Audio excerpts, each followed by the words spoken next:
Where, baby, where? Yep. Here you go. There it is. There it is. Thank you.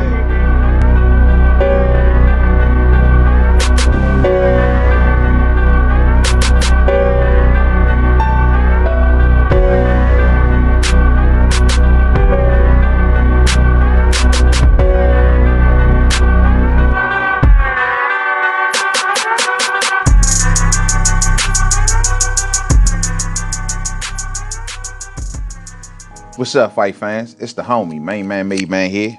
Y'all know how I get down. We talking boxing, man. Want to get on here real quick and chop it up about the news that broke out today, and that is the announced upcoming fight between Iron Mike Tyson and Roy Jones Jr. You heard it, fight fans. Those who have not heard it, yes, you heard your ears correct. Iron Mike Tyson versus Roy Jones Jr. in an 8-round fight going down September 12th, 9 p.m. Eastern Standard Time on pay-per-view or a social media streaming platform called Triller. You know what I mean? Never really heard of it, but hey, they the ones that got the fight. And this thing is official. We seen videos of Iron Mike Tyson out here signing the contract while hitting a Fat J, a shark weed. You see Roy Jones on the other end signing his version of the contract. It's all looking like it's all working. Now, the word on the curve about this whole event is that Jones and Mike Tyson have agreed to fight with large gloves without the intention of trying to score a knockout. It says that the bout is expected to take place at Dignity Health Sports Arena in Los Angeles with a full undercard and as well as musical performances, man. According to Roy Jones Jr., and I quote, "It's like David versus Goliath. He is the giant monster we know, and I'm the little David who has God on his side. But that's all I need," end quote. I hear that, Roy, man. Hey, man, I'm glad to see this. I like this. I'm always excited whenever I see two great fighters who put their lives on the line for many years for our oohs and ahs, get out here, make some splashes, make some paychecks, keep themselves afloat. Most importantly, keep themselves relevant. I think they deserve it, especially if they went through a hard, grueling career like these two fighters have. I'm always with it. Us as boxing fans, I think we should be with this. Now, according to this whole thing, it's saying that it's going to be sanctioned by the California State Athletic Commission. Now, Roy Jones Jr. has not fought since February of 2018, and Mike Tyson ain't fought since June of 2005, but it is what it is because they don't have no intentions of knocking each other out, and they're going to have big gloves. And so this is going to be sanctioned by the California State Athletic Commission. It says that they will not be wearing headgear, they will use heavier gloves, and they have some sort of possible agreement of not going for a knockout. According to them, and I quote, "This isn't a situation where they're going out and they're trying to take each other's heads off." That's according, end quote. That's according to Andy Foster, the executive director of the California State Athletic Commission. Now, when news of this shit broke out, I remember, man, when news of this broke out, man, there was a lot of old fighters and old back in the day of some of our favorite names coming out of the woodworks welcoming this situation. We all thought it was going to be Evander Holyfield. We seen Evander Holyfield give an interview after interview. He had some training montages out there, like Mike Tyson was putting them out there. There was even people starting to gin up videos about the old fights of Tyson and Holyfield and the ear being bit off. We see these two, being all cordial towards each other. So we thought maybe that we're going to head down this road. But instead, it didn't go like that. But we seen everybody like Evander Holyfield, James Toney, Roy Jones Jr. Everybody wanted to throw their hat in the ring when they heard Mike Tyson was possibly looking to make a comeback. Get a slice of that check, get a slice of that spotlight, and I ain't mad at it. It said that prior to them deciding on Roy Jones Jr., they were going to either go with Evander Holyfield or, believe it or not, New Zealand rugby great Sonny Bill Williams. Yes, rugby great. So remember something also, fight fans. This is also a part of another venture that Mike Tyson is also doing. Mike Tyson is doing a thing called League of Legends. And so League of Legends is supposed to be a new thing that Mike Tyson is doing, where he'll go get older legends from whatever sport, whether it's baseball, basketball, tennis, and bring them on back to relive out some of their glory days. You know what I mean? Mike Tyson got video promos out. I didn't want to show them for copyright reasons on the channel, but if you go to Mike Tyson's social media, his Instagram, his Twitter, you'll see that he got many videos out there showing and talking about his League of Legends. And this is his new venture. So, that's his newest thing. So now in a press release, what the League of Legends had to say in a recent press release given out, it says that, and I quote, Mike Tyson and Arrow's Innovations have launched Mike Tyson's Legends Only League. I'm sorry, I said League of Legends. Legends Only League.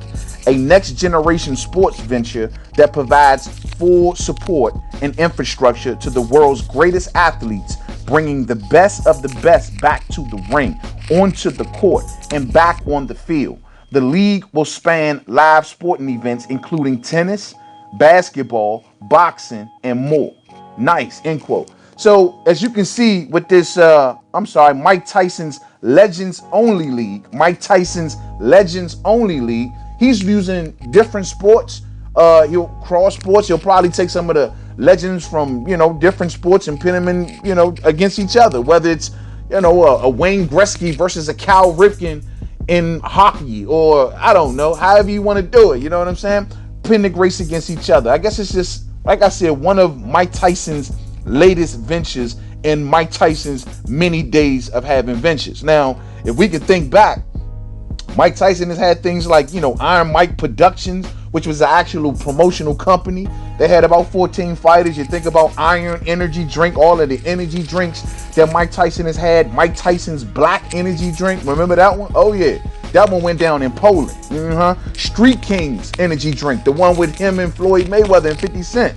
Oh, don't forget about that. All the acting that Mike Tyson has done, been in movies like The Hangover and got his brand up there like that. Then got that, one of my favorite shows on YouTube right now, Hot Boxing with Mike Tyson, got that rolling. Man, his one-man show, he's in the weed business. Mike Tyson has always been a hustler. That's one thing that Mike Tyson has never got enough credit for. We focus so much on his career and all of the great moments that he gave us throughout of his career, but then all the things he's done in the ring. But at the end of the day, hey, the dude has been involved in a lot of ventures. But anyway, back to this. So like I said, according to Mike Tyson's Twitter, it says that the exhibition, since it's being named as an exhibition, the exhibition will take place on September 12th, 2020, 9 p.m. Eastern Standard Time on pay-per-view, as well as the multimedia platform Triller. Now, as far as how you can view it, you've got to be asking yourself, man, like, what is Triller? What is Triller? Never heard of Triller. I've heard of Thriller. You know what I'm saying? I've heard of Chiller. That was actually one of my favorite channels on TV. But what the heck is Triller?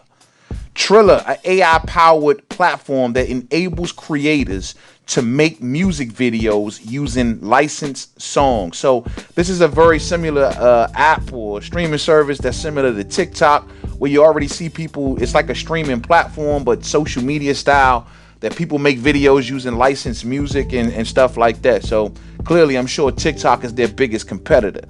It says that on a streaming platform named Triller, like I said, this is being funded by Ryan Kavanaugh. It says that Triller has 13 million active users who have downloaded 60 million videos to date. The company, which was founded in 2015, now has 40 employees. Additionally, the platform serves as a discovery hub for emerging artists, and to this extent operates licensing partnerships with top studios, enabling creators to tap the catalogs of the likes of Warner, Sony, and Universal. Damn, competitor of TikTok. Well, there you have it. I mean, with if you can use songs from Warner, Sony, and Universal, that's pretty much everybody. You know what I mean? So this is basically a streaming platform. I'm sure a lot of young folks use this. This is something that can kick up a lot of attention for their app if they're looking to get this off the ground. This is the thing that Kavanaugh has invested in. Now, as far as the investment into Mike Tyson, remember, Ryan Kavanaugh's, the billionaire's investments, is into the streaming platform, not so much into Mike Tyson. League of Legends or League of Legends. So, I mean, hey man, it's a streaming platform. If you don't if you feel like, yo, man, I'm not trying to do all of this. I'm from the Mike Tyson era. I'm not too hip about all of this social media and technology stuff. Well, you could do it the old-fashioned way also and just get it on pay-per-view. So those are the two ways. But I've never heard of Triller, but I've definitely heard of Chiller. You know what I mean?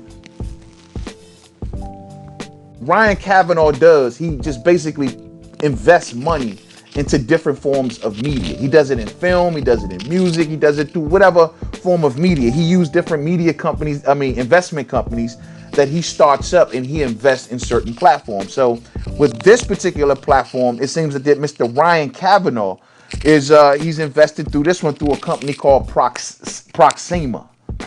Now, it said that Triller, the streaming service, is going to has obtained exclusive streaming rights to the soon-to-be-released 10-part docuseries featuring behind-the-scenes pre-fight footage, 2 episodes which will be released each week leading up to the match. So not only are they doing the fight, this whole event, and they say that this event is going to be 3 hours long.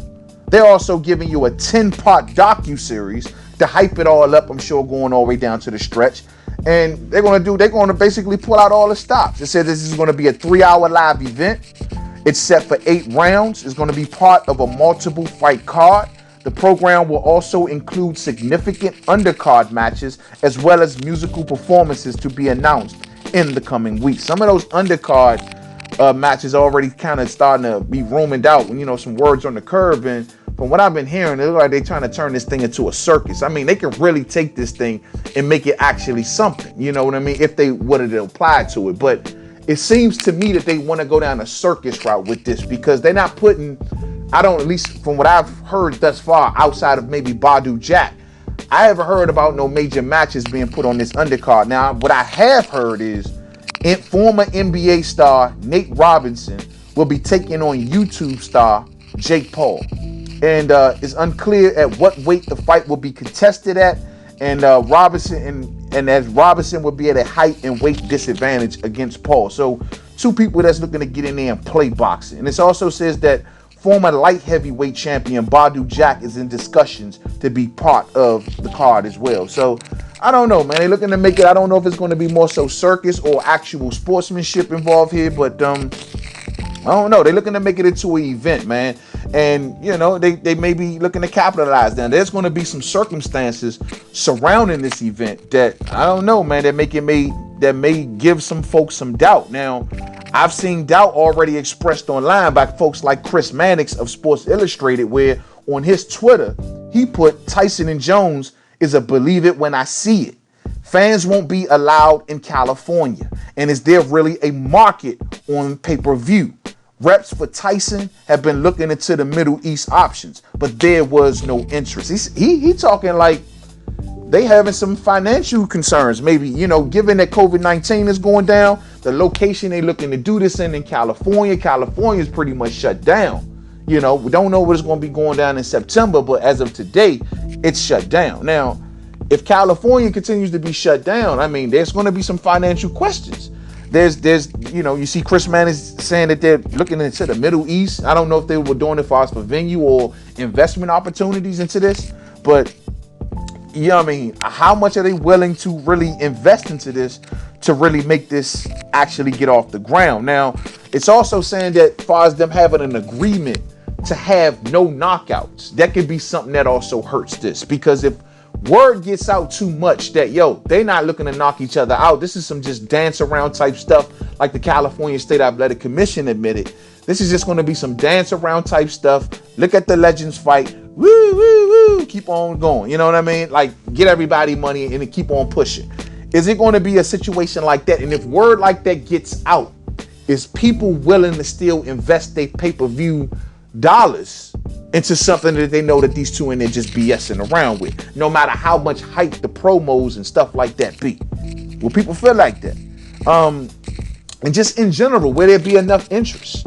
I mean, just given everything that's going on, the unemployment situation right now and furloughs and people in working situations.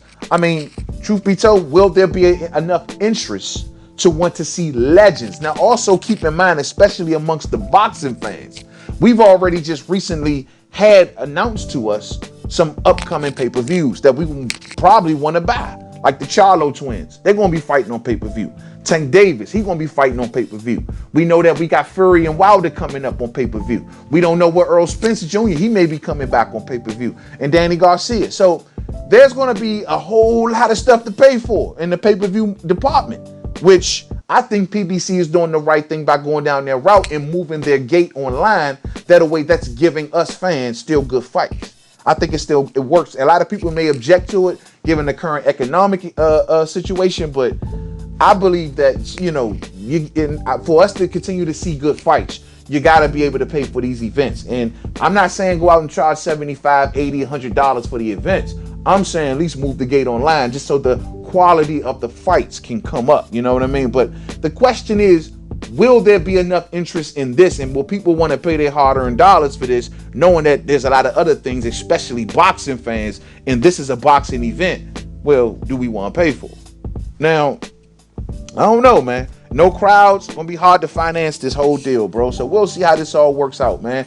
Now, getting into the quotes of some of the fighters and what they saying. According to Mike Tyson, and I quote, "It's always been a dream of mine to create, build, and honor athletes." And he said via a press release, "All athletes live to follow their dreams and fight for excellence. It's something that is inherent in each of us, and that drive never goes away. Legends Only League will support athletes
subscriptions. It's just too much, homie. Mike Tyson, I see you on YouTube. Let me know, fam. To the next one. Peace out, man.